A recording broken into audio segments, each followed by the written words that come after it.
If I was to jump in there, stick my head underwater like a swan, and pull out some of the gunk that lies on the bottom of my teeth, you'd probably think I was pretty weird.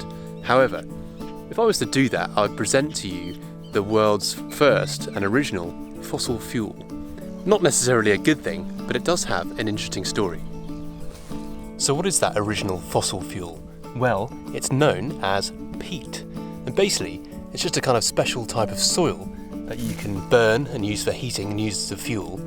And as you can see here, I'll try and show you some, basically just a load of old mud.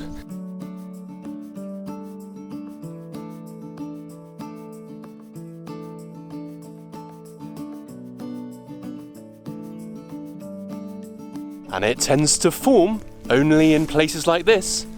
Britain's largest wetland area, the Norfolk Broads National Park. This protected area has over 200 kilometres of navigable inland waterways and lakes, or broads as they're called.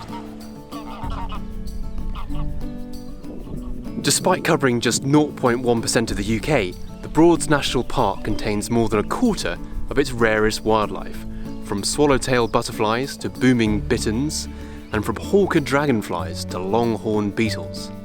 None of which I've managed to catch on camera today, which is why I'm showing you loads of pictures of cows and geese and stuff like that.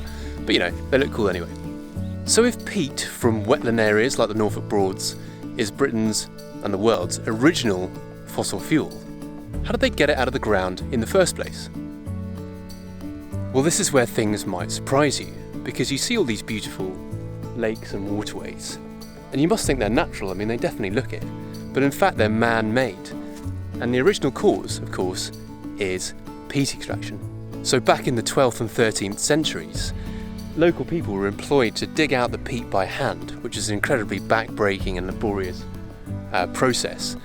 And, you know, that happened for a couple of hundred years, and then in the 14th century, when the sea levels rose naturally at that time, all the area was flooded, so all those peat pits were flooded with water, and that's what's created the Norfolk Broads with all the lakes and waterways that you see today.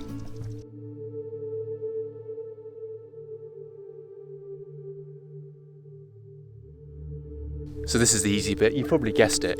If local people were employed to dig out peat, the original fossil fuel, from the ground, which created the Norfolk Broads, who employed them? Well, it would be the big landowner of the day, and of course that was the church. And you can see that old monastery behind me. Of course they wouldn't have known that fossil fuels were bad for the environment back 800 years ago, but that's what they did. So I'm going to sign off with a video that I've taken a lot of aerial footage that shows the area from above, so you can get a bit of a picture and an idea of how it would have been like. So cue some funny monk music and enjoy the video.